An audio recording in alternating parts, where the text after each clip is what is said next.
This is Brawl. It's currently on sale on Steam for $5, and this has brought in a good amount of new players.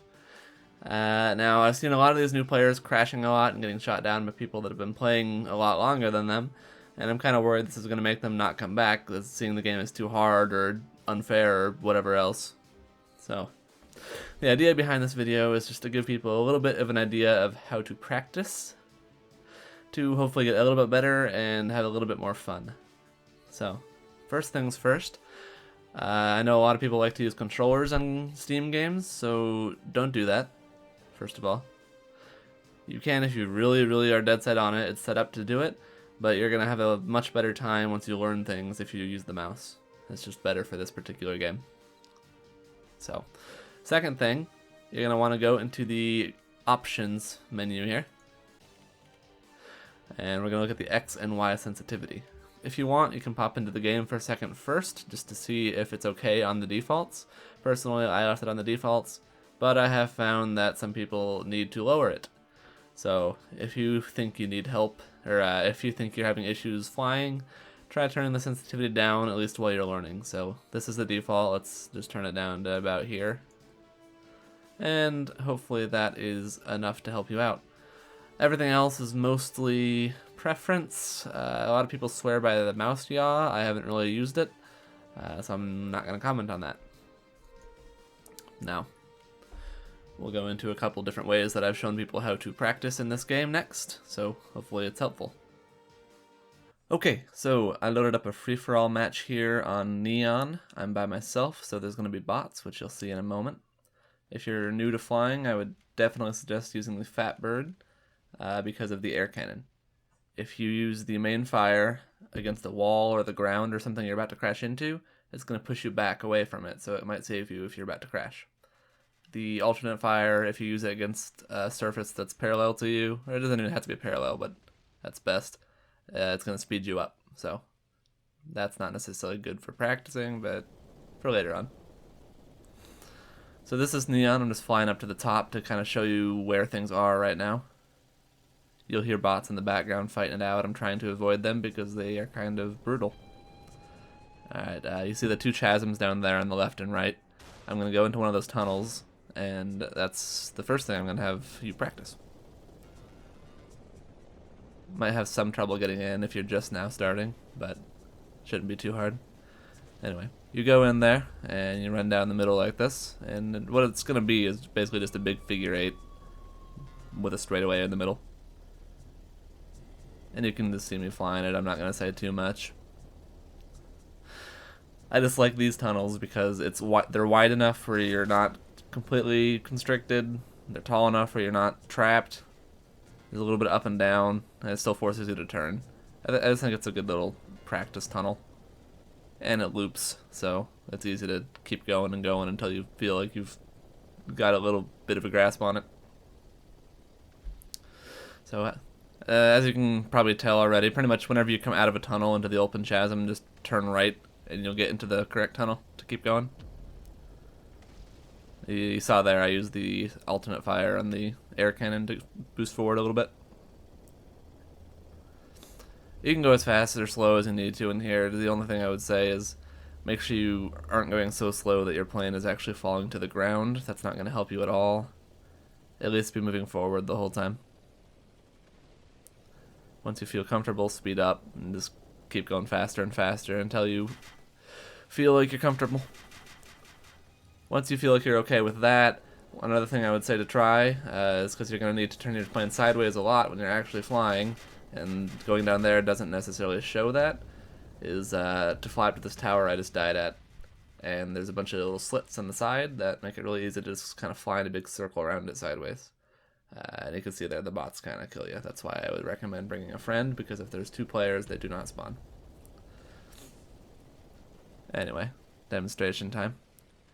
See, I turn sideways. There's the gap there. That's on every little brace on this tower. So it makes you control your plane a little bit with up and down going through the window. But other than that, it's just flying sideways and getting used to that. And I feel like it's a good choice simply because the tower itself kind of feels like the ground, so it might not feel necessarily like you're flying sideways. And it's the same deal, just practice going through all these loops, and as you get better at it, speed up and keep going. Not going to do this very long because it's obviously very simple and very repetitive.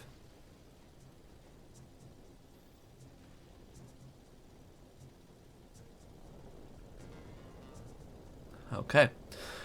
Another thing you could do on this map is to go inside the big tower on the bottom level. If you look up from the bottom, you don't have to go down in the hole like I am. You'll see there's a bunch of crap up there, and there's a door that is opening and shutting. So once you feel like you might be able to try that, fly straight up, get through it, and there's a jungle gym of bars and crap up there. Try to get all the way up through it, and then turn around before you hit the fan, and drop back down through the door. And because it opens and shuts, you might need to go back up and loop around again, but just depends on your timing. And if you make it through and you go straight down, you end up back in that figure 8 tunnel again. You can just keep going if you feel like you need it.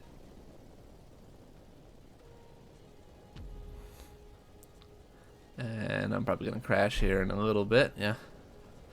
Anyway. Maybe not. Okay. That's all the tunnel systems that I think are good practice on this map. But other than that, it's obviously supposed to be a gridlock city kind of thing.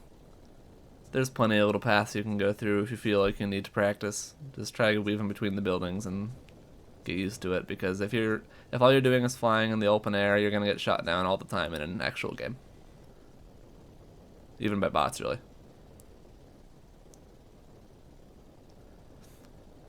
There's not really a particular path I'm following here. Just kind of make your own way through it and get used to flying.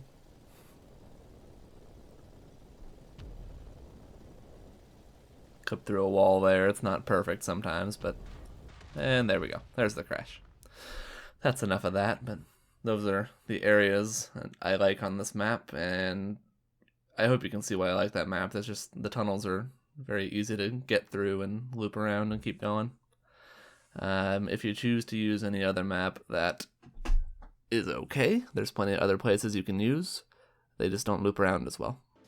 Alright, so this time we're going to take a look at the obstacle race game mode. It's just another thing I think is good for practice, but I would definitely recommend flying around on Neon or some other map first, because it's a little bit more, well, it requires more precision steering and it has lots of tight corners and moving obstacles. You're going to crash a lot, and that's fine. It's to be expected. It's kind of the point of the game mode. I've been in more games where nobody reached the end before the duration of the match expired than in games where someone actually won. The goal is really just to get as far as you can, get further than other people. Obviously, in this case, you're going to be on your own. There's no bots, and you don't even have a gun unless you pick up a power-up.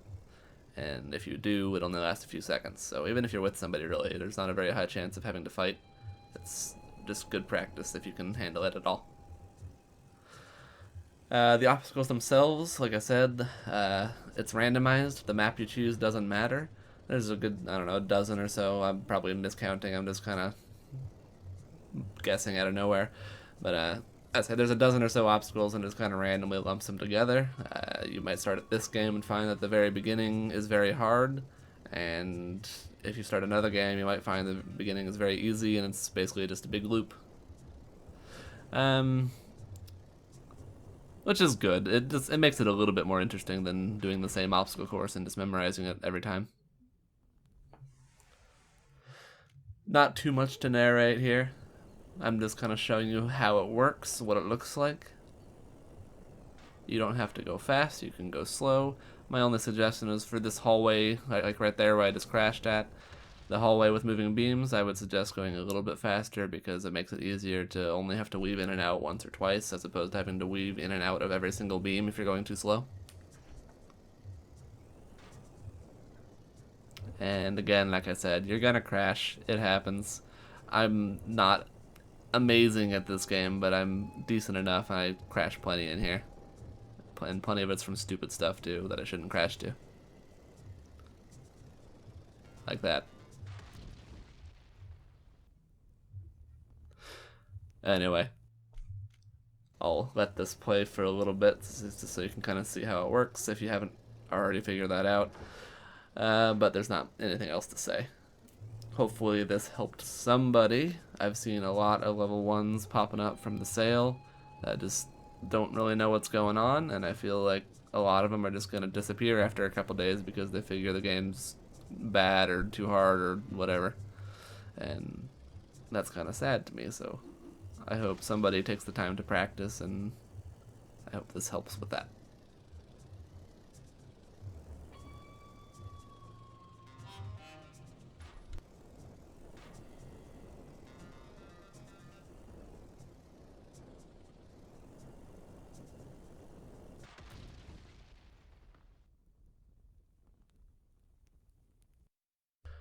Okay, so that's that. Thank you for watching. Again, hopefully this helps somebody.